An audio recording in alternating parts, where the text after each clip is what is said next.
स्वयं समाज भक्त सज्जन लक्ष्मी जी नै, स्वयं लक्ष्मी जी नै कलिकालमा भक्तलाई शक्ति प्रदान गर्नका लागि स्वयं दुर्गा बनेर आउनु भएको पावन प्रसंग छ।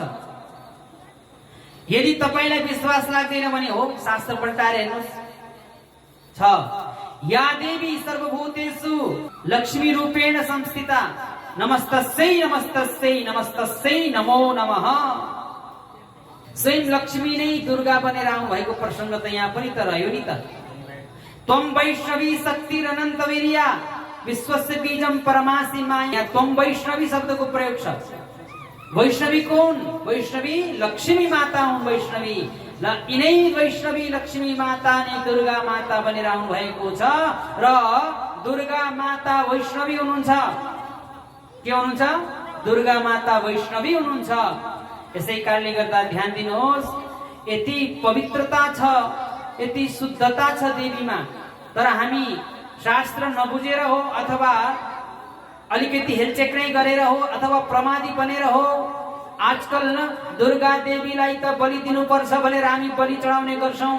तर होइन होइन समाज भक्त सज्जन, दुर्गा देवीलाई बलि चढाउने होइन, कुनै जीव जन्तु चढाउने होइन। यदि चढाउनु नै छ भने तपाईका दुर्गुण चढाउनुहोस्।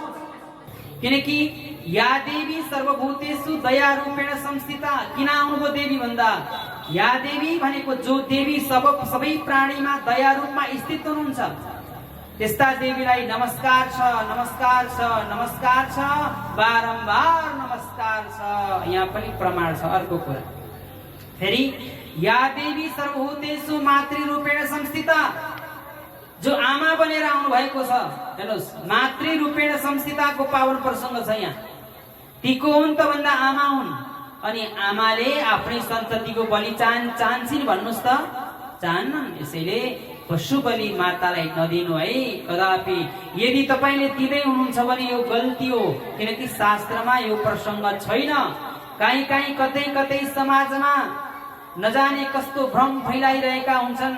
अरे हामी त सनातनी हौं, सनातनमा बलि चढ्छ। अनि के हो, हामी त अरु चाहिँ को हुन् त? असनातनी हुन् र? किन? समाजमा होइन। बलि भनेको शास्त्रमा के हो भने बलि भनेको उपहार हो, अरु केही होइन।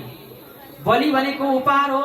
देवीलाई तपाईले बलि नै दिनु छ भने उपहार स्वरूप केही दिनुस्। सल राम्रो चढाइदिनुस्, साडी दिनुस् देवीलाई, लु साडी लगाउन है देवी, चोलो दिनुस् हैन, अनि श्रृंगारको सामान दिनुस्। सक्नुहुन्छ भने पोते लगाइदिनुस्, नौगेडी भगो भक्तवत्सल भगवानको उपहार दिने हो बलि भनेको। जे उपहार तपाई दिन सक्नुहुन्छ यो उपहार दिनुपर्छ का लागि बस यति बुझ्नु।